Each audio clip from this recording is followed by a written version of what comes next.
Fathers of Nations, Chapter 6. Sunrise threw the heavens wide open over Banjul on the day the summit began. The sky above was a cloudless vastness, arching triumphantly in all directions.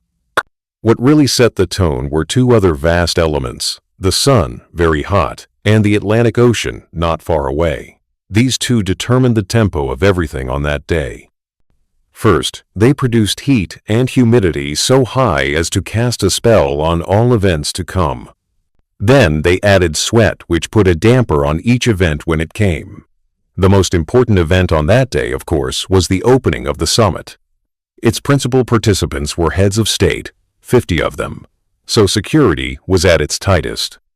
Yet, as Comrade Malusi waited in line to be cleared, he was a picture of calmness. He was not worried at all. To kill time, he was reflecting idly on the logic behind security clearance. What was the big idea here? To detect or to deter? The two could not be more different. Detection spots actual danger at specific points and punishes it there. Deterrence, on the other hand, sees potential crime everywhere and punishes it anywhere. So, again, what was the idea behind security clearance? Comrade Malusi decided it was to cover both detection and deterrence. His turn came. "Not good, sir," said a young security officer after x-raying his briefcase. "You have a teeny-weeny boy here who I'd like to see, with these." He meant with his eyes. "Please show me this little fellow here." He tapped on a dark area on the screen of his x-ray machine. Caught by surprise, Comrade Malusi could not give the youth the calm response he might have given. Then he remembered. Security clearance aims to detect and to deter actual danger. It also deters potential crime. "What little fellow do you mean, officer?" asked Comrade Malusi, now calmly.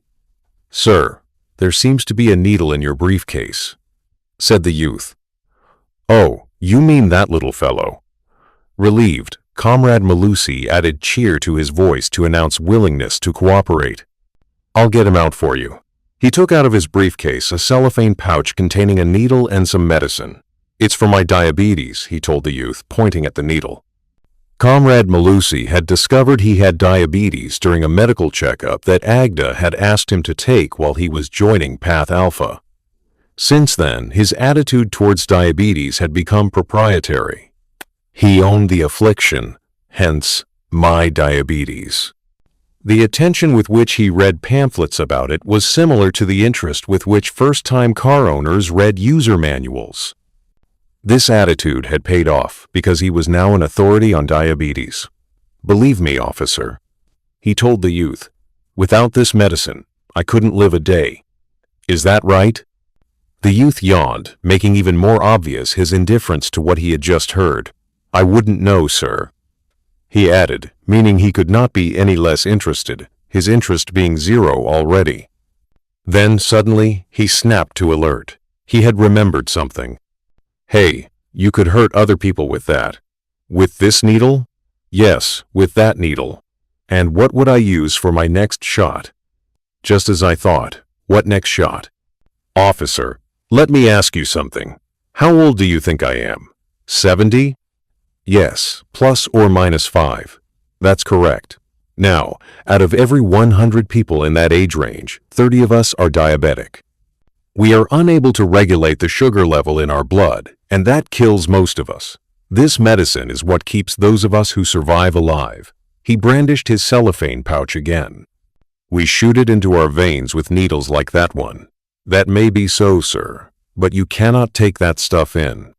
Leave it here with me. I'll do no such thing if I have to wait here until the cows come home." "What cows?" "Sir, you are holding up the line.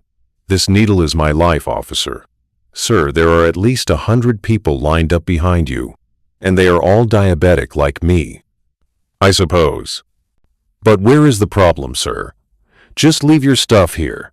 When it's time for your next shot, come get it and go out somewhere and do your thing. What's wrong with that?" Comrade Malusi decided to get firm. "Young man, look here," he said. "It seems I have not made myself clear. I have not made myself clear. Your needle is not coming in now or ever. Is that clear now?" Put it here." He held out a white plastic tray. Comrade Malusi pushed it away. "What's it with you, young officers?" His words were louder, their tone of calm gone. "Are you hard of hearing, perhaps? Well, if you are, then listen harder." The youth nearly fell off his seat. "Now, do exactly as I tell you, and we both get on with our lives. Continue refusing to cooperate, and I ask them to come." He tipped his head in the direction of armed guards. "And when they come, they will take care of you, as only they know how." Okay, it's your call. Still, you are forcing me to climb up a steep mountain of risk here. It ends in blindness, kidney failure, foot ulcers, leg amputations, and many other bad things like that. What was it about this litany of bad things that gave the youth reason to change his mind? Anyway, he did. "All right, sir. The more I look at you, the more I see somebody I can trust. So, sir, I will let you in with your medicine after all. Please proceed."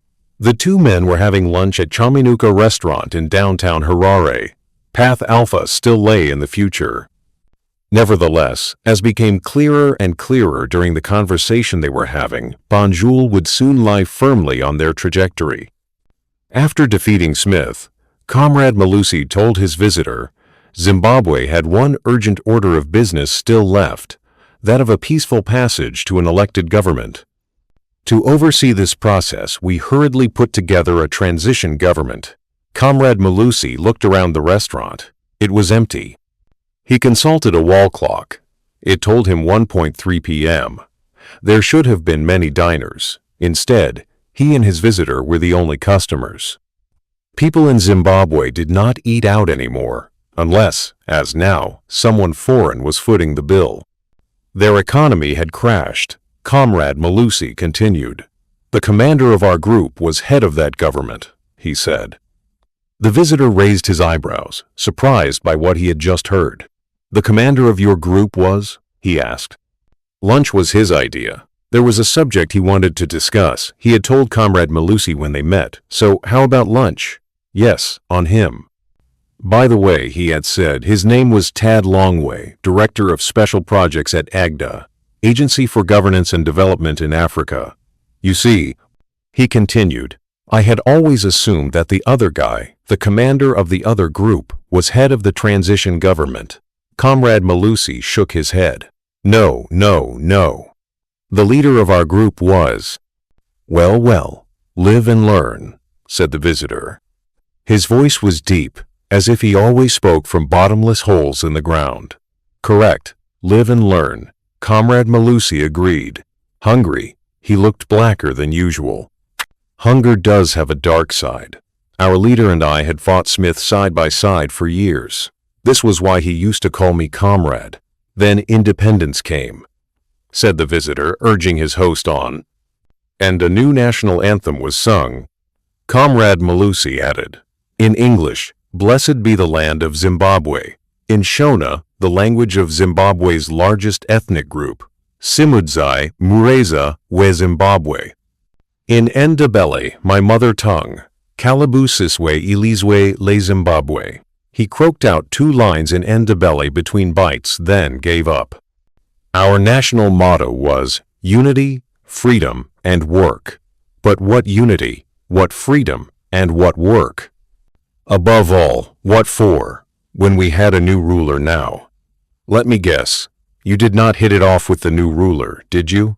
asked the visitor. He was toying with his food. Having tired of stabbing his pepper steak with a knife in search of flaws, then flipping it over on its other side to search for more, now, with a fork for pen, he was drawing line figures in his mashed potatoes, smoothing the figures out and then drawing them again. "The new ruler did not appoint you minister, correct?" he asked. "Correct," Comrade Malusi answered, then took a gulp of his Coke. He loved it. Ah. The part of it that remained he set aside for another gulp later. The man had other ideas, he said. "Like what?" "Like strengthening supporters and weakening opponents. You have to agree that was shrewd," remarked the visitor. "To retain power," once said a wise man, "a regime must make its supporters stronger, its opponents weaker." Your wise man was right. Comrade Malusi agreed. His roast chicken was nearly gone. Anyway, he was Shona, our new ruler. When he discovered I was Ndebele, he deemed me an opponent, presumed I was guilty, and threw me out of his government. You're joking, merely on ethnic grounds? Yes, but the leader of our group did stay on, although even he did not last long.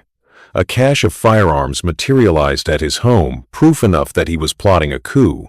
Therefore, out. The visitor pushed his lunch away. Too salty, he said. Let me ask you something, Mr. Malusi. Mr. Malusi, did you say? No. It is Comrade Malusi. All right, Comrade Malusi. Are you saying the leader of your group was sacked? Correct. Malusi had polished off his roast chicken. Now he was picking up the last of his French fries. The new ruler fired him. A black hand went across the table for the pepper steak and mashed potatoes that the white man had rejected. Hatred, it's not too strong a word to use here, finally had brought the two men to a parting of ways. The visitor saw Comrade Malusi's scavenging hand steal generosity with a new offer. Would you perhaps also like to have dessert, Comrade Malusi? Yes, I'll try their chocolate cake, you know, just to see if it is as creamy and yummy as their menu brags it is. The pepper steak and mashed potatoes previously rejected were quickly disappearing. I've found menus often overstate their claims. Yes, grossly. The visitor sounded dissatisfied. His pepper steak clearly had not measured up. I think I'll just settle for a cup of coffee now. You'll have only a cup of coffee, Mr. Longway? Yes, I hope they'll make it hot. The visitor looked around the restaurant. It had the mournful look of a funeral parlor. He snapped his fingers twice. Snap, snap. Then he barked out his whereabouts. Over here. His voice tore through the restaurant's wall-to-wall silence like thunder through an empty cathedral. We'd like to order, please. More thunder. Over here. Even more thunder. A Zimbabwean youth in maroon trousers and a white t-shirt came running. Good boy, said the visitor. Now listen. Listen good. Good. For friend of mine here, you go bring chocolate cake. The visitor had slipped into minimal English. For me, also here, go come bring coffee. Make black, no milk. Hop to. The youth fled. Believing this was now an opportune time to get down to business, Comrade Malusi cleared his throat, then spoke. Mr. Longway, did you say there was a subject you wanted us to discuss? He asked. Yes, I did, but can't we do that a little later, Comrade Malusi? You were still telling me about the leader of your group. Yes, indeed I was, said Comrade Malusi, sounding a little disappointed. Well, no sooner did news of the dismissal of our leader hit southern Zimbabwe, where the Ndebele live, than anti-government unrest erupted in that area. Smarting from their man's humiliation, people there went on a rampage and attacked every government supporter foolish enough to come in their sight. Let me guess once more. Retribution against them followed. Yes, it did, swiftly. There swooped on the area the 5th Brigade, better known as the Gukurahundi. The what? The Gukurahundi? It is Shona for the year's first rainstorm that washes chaff off fields so soil tilling can start. It washed off the Ndebele insurgents like chaff, all right. Comrade Malusi's eyes were starting to glisten with the beginnings of tears. It started while I was still at work. I had a business office in downtown Bulawayo, the capital of the Ndebele. I left my office at once and drove back home. His voice was faltering, but home was a 50-minute drive away. He sniffled. So, by the time I arrived, the slaughter had already run its course. I found the front door of our house wide open. That was not a good sign. I called out to my wife, Zaliza, Zaliza. She did not answer. This was a bad omen. I rushed to the living room. It was in a shambles. I rushed out to the backyard. There was nobody. With my heart pounding, I pressed my face to the window of the master bedroom and peered. There was no one inside. I got back inside and tried the kitchen. And there she was. Her eyes were bulges of a dead stare. The Gukurahundi had strangled her.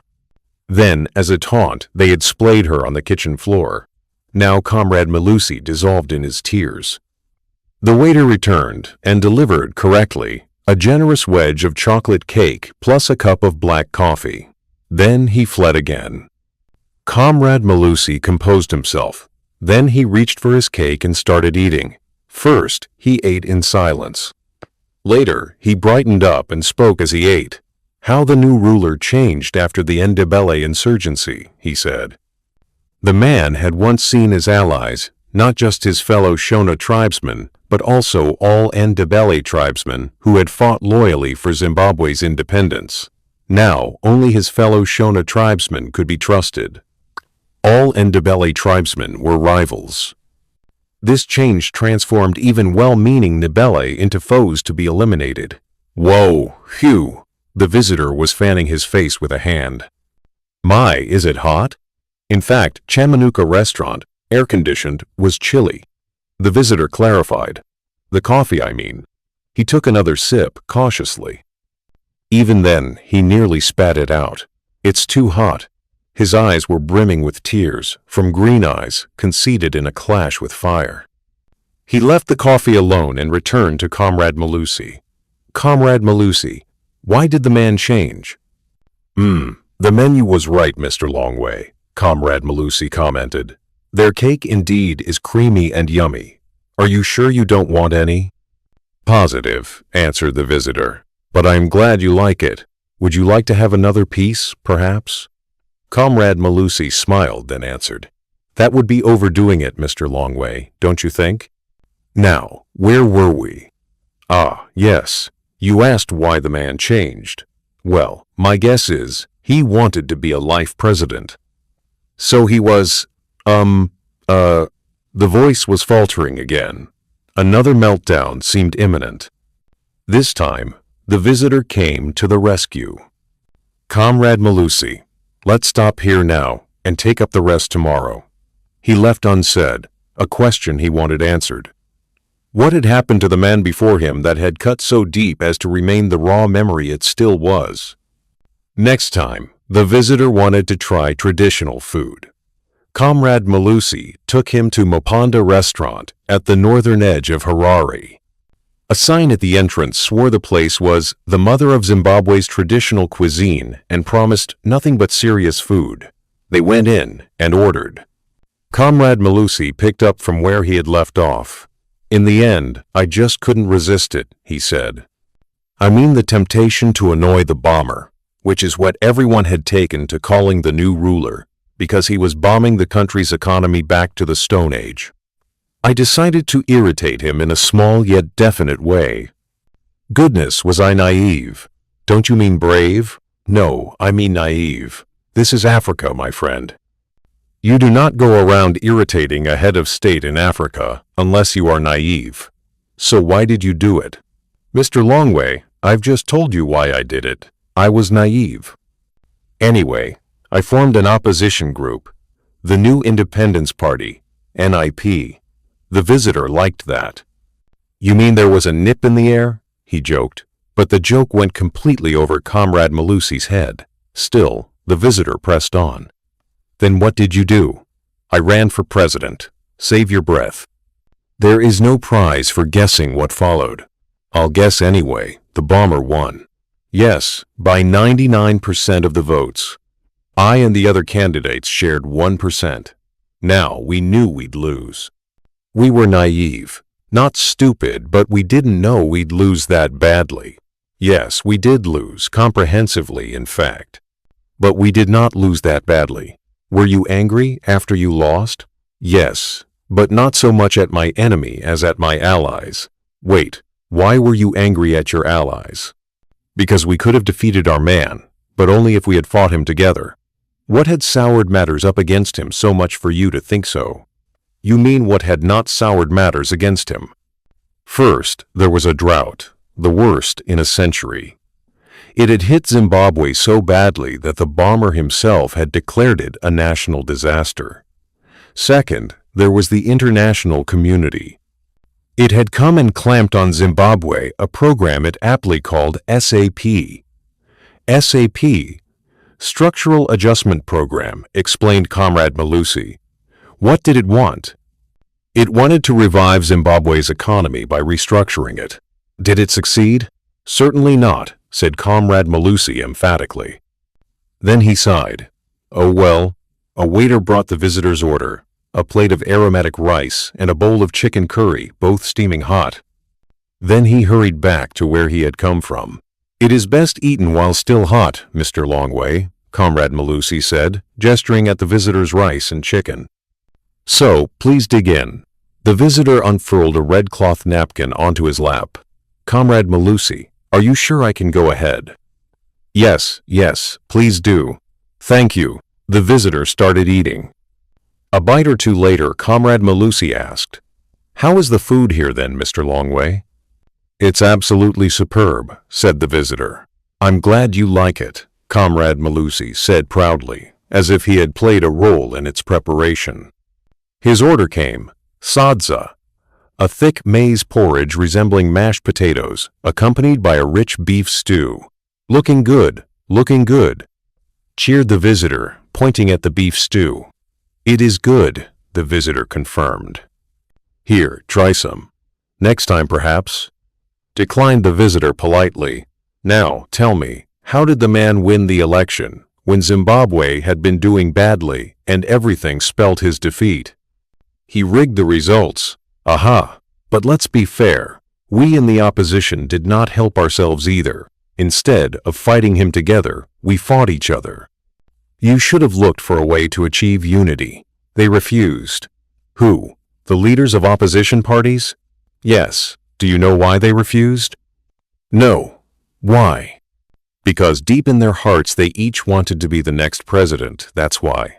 I begged them to lay personal ambition aside and combine our efforts and then fight the bomber together. You booed me. After that, I let go. And each party went it alone by fielding its own presidential candidate, right? The visitors asked. His coffee arrived. Actually, there was one other exception. Besides NIP, that is, Comrade Malusi was working on his sadza, licking his fingers and smacking his lips from time to time. RUFF, the Reformed Union of Freedom Fighters, also urged unity, but not for long. He chuckled. Its leader soon had to quit. Poor fellow. Young guns under him had discovered he did not have a university degree, a finding that encouraged them to presume he was useless. He did not have a proper education, was how they put it. Out he went. Then RUFF fielded its own candidate too. So, you're right. In the end, each party went it alone. Then the elections came, said the visitor.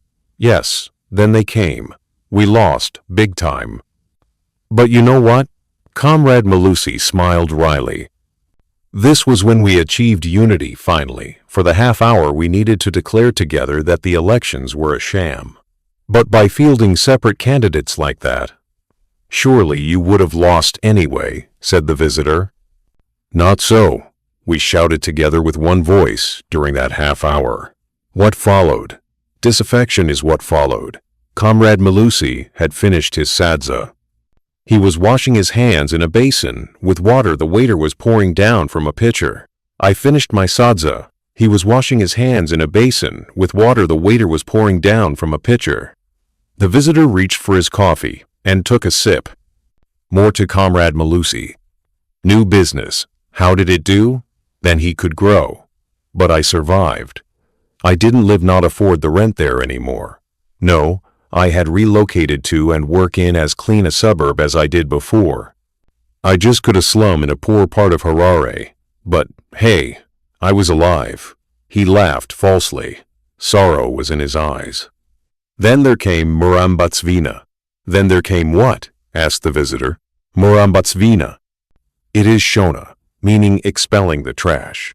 Please go on. Bulldozers went from slum to slum, evicting residents by tearing their homes to the ground. Murambatsvina expelled us, the trash, all right. We got no advance warning before or alternative accommodation after. Nobody cared whether we lived or died. We had to go. It did not matter where. Just go. Did anyone explain why you had to leave? The bomber tried to. Murambatsvina's real aim, he said, was to prevent disease and curb crime. Comrade Malusi belched. Disease and crime increased instead. No, Murambatsvina had nothing to do with curbing urban disease or crime. Its true aim was to punish us, the urban poor, for supporting opposition parties. Waiter, come. The visitor was ready to pay. A female waiter came. "We hope you've enjoyed our hospitality, sir," she said to the visitor, ignoring Comrade Malusi. She had presumed, correctly, that the visitor was her real debtor. "But if there was anything not to your liking, please note it down on the questionnaire. Our receptionist will ask you to fill out as you leave." Her English was perfect, a fact of which she seemed immensely proud. "And now, sir, here is your bill." A thick stack of cash dwarfing the debt came out to settle the bill. "Keep change," offered the visitor in degraded English, as if to take this proud woman down a peg. His effort did not work.